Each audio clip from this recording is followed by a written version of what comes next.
오늘 함께 나눌 말씀의 제목은 오늘 본문 20절에 있는 제목대로 말씀처럼 너희는 나를 누구라 하느냐. 주님께서 물으십니다. 어, 이 질문은 우리가 살아가면서 우리가 꼭 나에게 물어야 될, 또 계속 스스로에게 질문하고 계속 생각해야 될 질문입니다.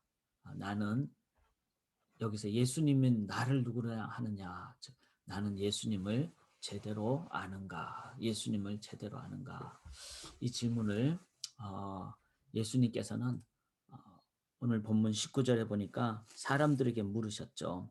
사람들이 무리가 나를 누구라고 하느냐. 그러자 어떤 사람은 세례 요한이라고, 어떤 사람은 엘리야라고 하고, 어떤 사람은 옛 서진 자 중에 한 사람이 살아났다 하고, 참 주위에, 예수님 주위에 다들 구약 시대 때 내려온 그 말씀을 배우기도 하고 듣기도 하고, 근데 그런 사람들이 구약에 나타난 메시아 그리스도에 대해서 그들이 많이 들었지만 제대로 알았다면은 예수님을 그냥 세례 요한, 엘리야 혹은 옛 선지자 중에 한 사람, 그렇게 대답하지는 않았을 것입니다.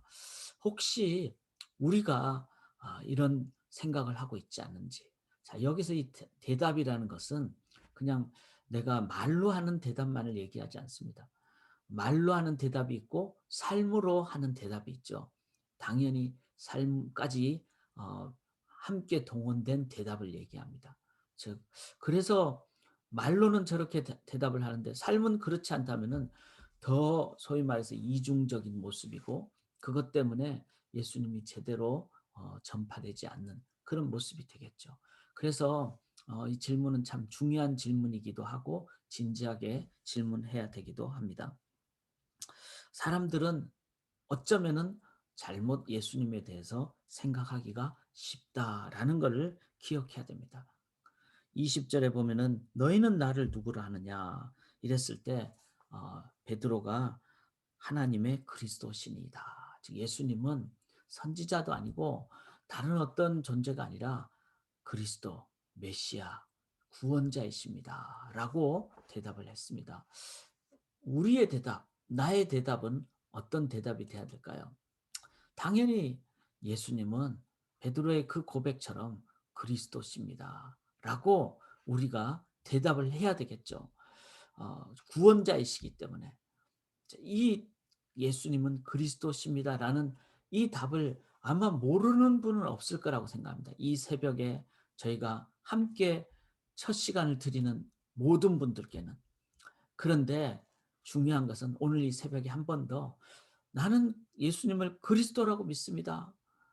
그렇게 고백할 때 그 의미를 우리가 한 번 더 이 말씀을 통해서 한 번 더 그 말씀의 의미를 정리하기를 원합니다. 그래서 당신 교회 다닙니까? 네, 나는 교회 다니는 사람입니다. 이 말은 당신 크리스찬입니까? 네, 저는 크리스찬입니다. 이렇게 대답할 때 내가 대답하는 그 대답의 의미를 내가 제대로 알고, 그리고 그 의미의 답을 말로만이 아니라 삶으로 살아갈 때, 그때 이 대답은 진실성이 있는, 그리고 이 시대에 길을 만들어가는 대답이 되리라고 믿습니다. 그래서 그 의미를 오늘 본문을 보면서 우리가 다시 한 번 더 서로 되새기기를 원합니다. 자, 예수님은, 나는 예수님을 그리스도라고 믿습니다. 이렇게 고백하는 그 의미는 뭘까요? 첫째는요, 여기 21절을 보면은 베드로가 이렇게 예수님은 그리스도십니다 라고 하니까 21절에 예수님이 그러죠. 경고하사 이 말을 아무에게도 이르지 말라. 이렇게 말씀하십니다. 그리고 22절에 이르시되 인자가 많은 고난을 받고 장로들과 대제사장들과 서기관들에게 버림받고 죽임을 당하고 제3일에 살아나야 하리라. 자, 예수님께서는 베드로의 고백에 대해서 경고를 하셨습니다. 뭐죠? 아무에게도 이르지 말라고. 왜냐하면은 이 대답은 단순히 말로만 하는 것이 아니라 그것 때문에 사람들이 그리스도, 예수는 그리스도래 할 때 사람들은 그걸 자기 나름대로 생각할 수도 있고, 자기의 관점에서 메시아관을 얘기할 수도 있고, 그리고 이런 것 때문에 그렇게 고백하는 이 상황 때문에 고난을 받는, 왜냐하면 자기하고 다른 메시아니까 그 사람 실망도 하고, 그다음에 어쩌면은 그렇게 자기와 다른 메시아관이라는 것은 자기가 메시아처럼 산다는 의미니까 또 다른 메시아가 나타나면 죽여야 되기 때문에. 그런데 그 죽임 당한 예수님은 분명히 살아난다는 것까지 얘기를 했다면은 잘못 메시아로 고백한 사람에게는 분명히 그에 대한 대가가 있고 오해도 있고 이것 때문에 세상이 혼돈도 있고, 그래서 우리가 예수님은 그리스도입니다, 나는 그렇게 고백할 때 적어도 내 자신은 이 고백에 대해서 진지해야 합니다. 왜냐하면 말로만 하면은 실은 나도 예수님을 고난을 줄 수 있는 존재가 되기 때문에.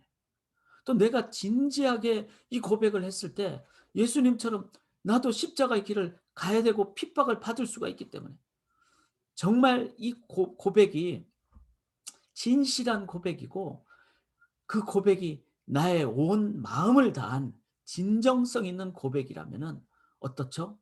그것 때문에 고난도 받을 수도 있고, 그것 때문에 얼마든지 내가 그 어려움의 삶을 기쁨으로 갈 수도 있는, 그렇지 않습니까?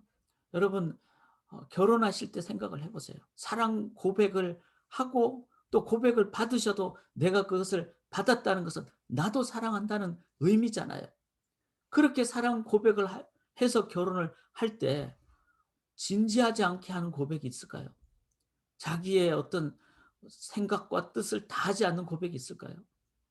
그리고 그 고백을 했을 때는 내가 앞으로 힘든 일도 같이 하겠습니다. 그리고 내가 희생도 하겠습니다. 내가 섬기겠습니다. 이 모든 마음을 다 담아서 하는 고백이잖아요. 마찬가지로가 아니라 그 고백하고도 비교할 수 없는 하나님에 대한, 예수님에 대한 나의 고백을 할 때 예수님은 그리스도십니다라고 고백할 때 내가 진지해야 된다는 겁니다. 그리고 이 고백에는, 이 관계는 권태기가 없습니다. 영원하신 하나님이신데, 만유의 주제 되신 하나님이신데, 이 고백은 그냥 결혼해서 고백하면 뭐 몇 년 지난 다음에 권태기도 있고 그다음에 그럴 수도 있겠죠. 그런데 예수 그리스도가, 예수님이 나의 그리스도입니다라는 이 고백이 나의 삶에 진정하게 진실하게 있을 때, 그리스도의 능력 때문에 저는 신앙생활에 이 고백이 진실하다면은, 그리고 날마다 된다면은 저는 권태기가 없다고 믿습니다. 그리고 날마다 더 새롭게 된다고 믿습니다.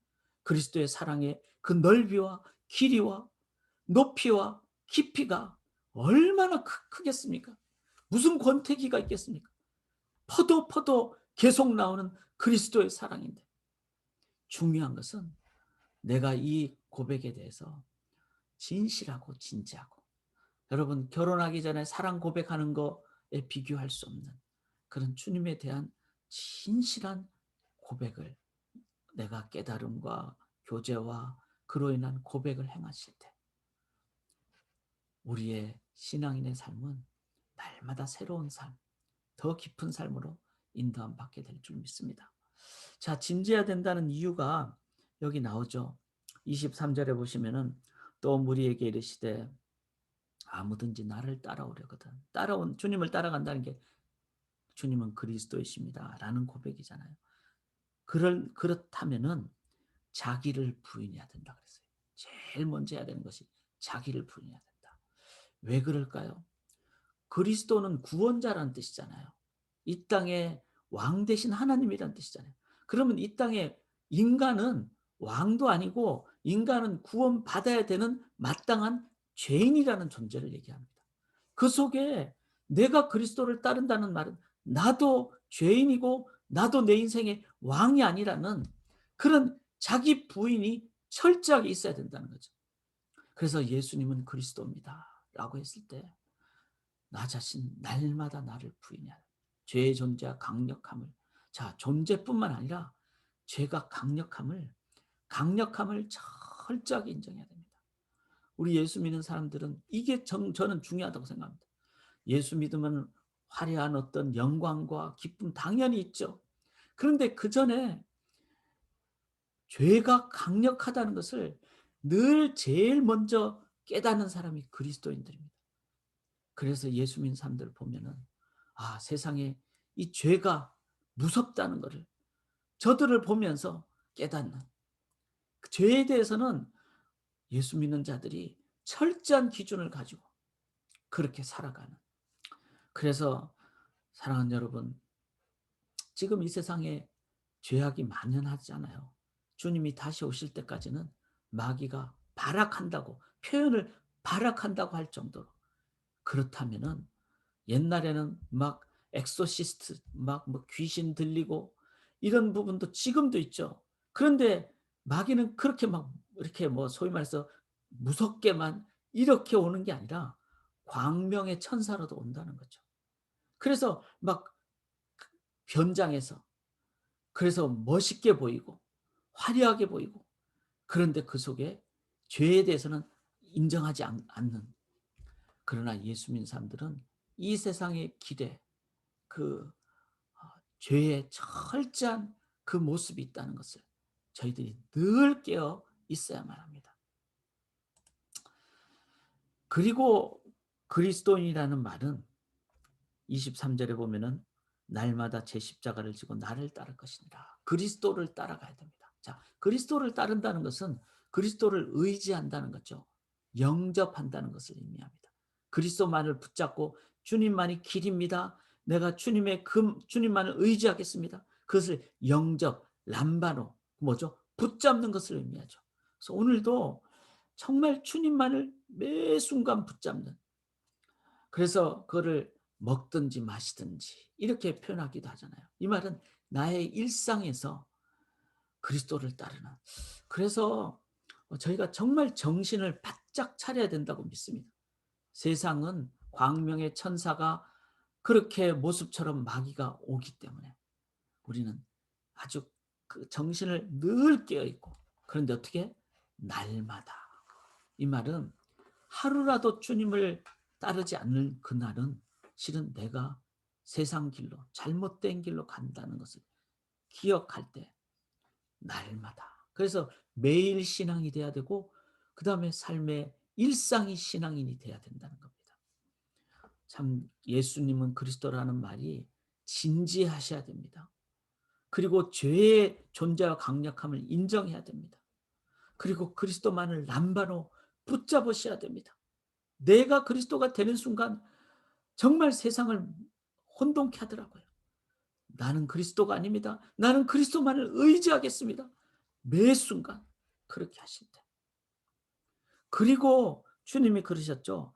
자기 십자가를 지고 이렇게 말씀하시고 24절에 자기 목숨을 구원하고자 하면 잃는다. 누구든지 나를 위하여 자기 목숨을 잃으면, 자기 목숨을 잃는다는 결국 마지막까지 가는, 죽음에까지 가는 이 자존심도 내려놓는. 자, 여러분, 감정이 앞서면 자기가 살아나는 거죠. 내 자존심이 앞서면은 내가 살아난다는 거죠. 나의 영광을 구하면 내가 살아난다는 거죠. 반대로 나는 끝까지 내 자존심 망가져도 주장하지 않겠습니다. 내 감정대로 살지 않겠습니다. 성령의 컨트롤 되겠습니다. 성령의 9번째 열매, 절제. 그게 다 자기를 죽이는 길이잖아요. 그게 바로 그 주님만을 의지하는 십자가의 길이죠. 그런데 또 이 십자가의 길은 자기가 죽는 길의 의미와 함께 자기 십자가를 지고, 이 소명이죠. 여러분, 소명 따라 사는 삶이 십자가의 삶입니다. 저는 이렇게 우리 자녀들을 보면서 하나님이 다 소명 주신 것을 깨닫게 됩니다. 그 소명은 높낮이가 없죠. 어떤 경우는 세상에서 뭐 멋있게 보이는 소명일 수도 있어요. 앞에 있는 사람의 경우는. 그렇지만 이름도 없이 빛도 없는 경우도 있습니다. 그런데 중요한 것은 각자 은사대로 소명대로 하나님 앞에서 살아가는 길, 그게 십자가의 길이고, 그 길을 걸어갈 때 세상에 하나님의 나라 영광이 임하게 됩니다. 예수님도 그러셨잖아요. 십자가의 길을 가고 그리고 이 땅에서 만년 동안 뭐 천년 만년 왕노릇 하신 게 아니라 하늘나라로 승천하셨어요. 왜? 시간과 공간을 초월해 역사하시는 성령 하나님의 역사하심이 그다음에 계시해야 되기 때문에 또 다른 보혜사가 오시니. 그래서 예수님도 소명대로 살아가셨습니다. 이게 아름다운 길입니다. 자기 혼자 모든 걸 다 하려고 하면 그거는 진짜 정말 아름답지 않습니다. 십자가의 길은 나를 끝까지 죽이는 길이고 자존심도 감정도 십자가의 길은 소명의 길. 자, 여러분 오늘도 여러분에게 맡겨진 소명의 길 걸어가시겠습니까? 이게 바로 예수님은 그리스도입니다라는 의미입니다. 그러나 우리가 한 가지 더 기억하셔야 될 것은 25절에 사람이 만일 온천하를 얻고도, 이 말은 분명히 온천을 얻게 되는 그 십자가의 길의 끝에 있는 하나님의 영광. 근데 그 길을 안 걸어가면 이거 얻지 못한다는 거죠. 26절에 누구든지 나와 내 말을 부끄러워하면 인자도 자기와 아버지와 거룩한 천사들의 영광으로 올 때, 영광. 이게 뭐죠? 재림의 영광이죠. 그리고 그 재림의 출발은 부활의 모습이라는 거죠. 죽음을 넘는 부활. 그래서 예수님은 그리스도입니다라는 이 고백 속에는 예수님이 부활하셨듯이 우리에게도 부활이 반드시 있고 예수님의 그 재림 때의 영광에 함께 동참하는 이 놀라운 삶이 있다는 것. 그래서 그것을 예수님께서는 27절에 내가 참으로 너에게 이르노니 여기 서 있는 사람 중에 죽기 전에 하나님 나라를 볼 자들도 있느니라. 참 이 말이 어렵잖아요. 죽기 전에 하나님 나라를 볼 자들도 있느니라. 이 말은 예수님의 놀라운 소망을 주는 말씀입니다. 십자가에 달려 돌아가셨지만 예수님 부활을 본 사람들이 있었죠. 500여 형제들에게도 부활하신 다음에 40일 동안 계신 이유는 이 하나님 나라를 보도록 사람들에게 보여주셨다는 거죠. 뿐만 아니라 하나님 나라를 볼 자도 있다는 말은 성령의 임재하심을 얘기합니다. 성령께서 함께 하심으로, 이 땅에 오심으로 우리들은 성령의 인도하심을 받아서 오늘도 사랑과 희락과 화평과 오래 참음과 자비와 양선과 충성과 온유와 절제라는 그 구할 때 성령의 열매를 주시는, 그 다음에 하나님만이 주시는 평안과 또 하나님만이 주시는 기쁨, 내가 주님과 동행한다는 그 기쁨, 이게 바로 지금 이 땅에서 누리는 부활과 재림의 미리 맛보는 영광입니다. 그리고 주님 언젠가 다시 오실 때 우리는 어떻죠? 기쁨으로 맞이합니다. 이게 바로 예수는 그리스도라는 이 놀라운 것. 그런데 1번부터 5번까지가 주님이 말씀하신 오늘 본문이에요. 그래서 5번만 생각하지 마시고 정말 1번부터 진지하게, 그리고 죄의 존재 강력, 그 다음에 그리스도 영접하시고 붙잡으시고 그를 날마다, 그리고 나에게 맡겨진 이 나를 죽이고 또 소명대로 살아가시는, 그리고 분명히 이미 성령의 놀라운 권능과 임재가 있다는 것을 체험하시면서 주님 앞에 서는 그날 우리들은 기쁨으로 맞이하는, 어제 북클럽을 하면서 지금은 마지막 때입니다, 이 말을 다시 한번 다 같이 동의하면서 되새겼어요. 그 말은 주님이 언제 오시는 것에 대한 어떤 개념이라는 의미보다는 2000년 전에도 주님 곧 오신다 그랬잖아요. 지금도 마지막 때라는 건 나는 지금 주님 앞에서 삽니다. 이 재림의 주님 앞에 오실 때 기쁨으로 맞이합니다. 오늘이 마지막 때라고 생각하고 오늘이 주님 오실 때라고 생각하는 이 자세가 있을 때 언제 주님이 오셔도 기쁨으로 맞이하는 우리의 삶. 이게 바로 예수는 그리스도. 자, 너희는 나를 누구로 하느냐? 이 말은 실은 이 질문하고 똑같습니다. 나는 누구입니까? 여러분, 여러분은 누구입니까? 정치가입니까? 사업가입니까? 주부입니까? 어떤 직장인입니까? 다 아닙니다. 나는 누구입니까? 나는 크리스찬입니다.